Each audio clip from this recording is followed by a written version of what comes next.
Hello students, आज आपण शिकणार आहोत female reproductive system. Female reproductive system मध्ये fertilisation, zygote formation and why embryonic development takes 9 months. म्हणजे एम्ब्रियो डेव्हलप व्हायला 9 महिनेच का लागतात.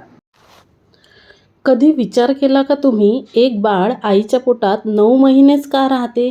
का 8 नाही, का 10 नाही? या 9 महिन्यात तो एका सिंगल सेलपासून एक शरीर कसा बनतो? बायोलॉजिकली 9 महिने काही एक्झॅक्ट रूल नाही आहे. एक ॲव्हरेज विंडो आहे 37 ते 42 वीक्सचा. हे 9 महिने बायोलॉजी आणि सर्व्हायवलच्या मधातला परफेक्ट बॅलन्स असतो. हे सर्व सुरू होतं एका मायक्रोस्कोपिक मुवमेंटने. जेव्हा आई आणि वडिलांचे सेल्स मिळतात, त्याच एका सेलला म्हणतात झायगोट. आणि इथूनच सुरू होते एक कॉम्प्लेक्स कन्स्ट्रक्शन प्रोसेस. सुरुवातीला तर बाळ मनुष्यासारखं दिसत पण नाही.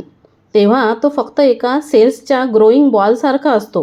पण ह्याच स्टेजला हार्ट बनणे सुरू होऊन जाते आणि 4 आठवड्यातच त्याच्या हृदयाचे ठोके सुरू होऊन जाते.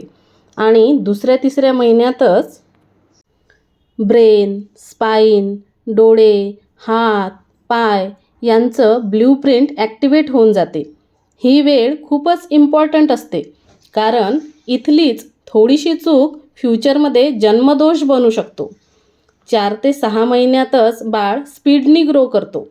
हाडं मजबूत होतात, मसल्स बनतात, तो हालतो, रिॲक्ट करतो आणि आवाज पण ऐकू शकतो. पण अजूनही लंग्स पूर्णपणे रेडी नसतात. शेवटचे 3 महिने ही क्रिटिकल फेज असते. ब्रेन कनेक्शन्स करोडोच्या संख्येने बनतात. लंग्स मॅच्युरिटी घेतात. बॉडी फॅट जमा होते, जेणेकरून बाहेरच्या वातावरणातली थंडी सहन करू शकली पाहिजे म्हणून. पण जर समजा बाळाचा जन्म वेळेच्या आधी झाला, तर लंग्स आणि ब्रेन सर्व्हाइव्ह नाही करू शकत. आणि जास्त वेळ थांबलो तर आईचं शरीर त्याला सेफली सपोर्ट नाही करू शकत. म्हणून इव्होल्युशनने निवडले लगभग 9 महिने. ना खूप कमी ना खूप जास्त. खरं तर आईचं शरीर हे कोणतं शेल्टर नाही आहे. आईचं शरीर हे बाळासाठी एक लिव्हिंग लाईफ सपोर्ट सिस्टम आहे, जे एव्हरी सेकंद बाळाला बनवतं, वाचवतं आणि तयार करतं. आईने गरोदर असताना घेतलेला स्ट्रेस, घेतलेलं जेवण, तिने घेतलेली झोप हे सर्व बाळाच्या ब्रेन वायरिंगला बदलवून टाकतं.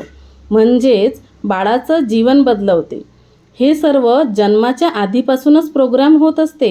म्हणूनच म्हणतात, एका मनुष्याच्या जीवनाची जर्नी ही त्याच्या जन्माच्या आधीपासूनच सुरू होऊन जाते.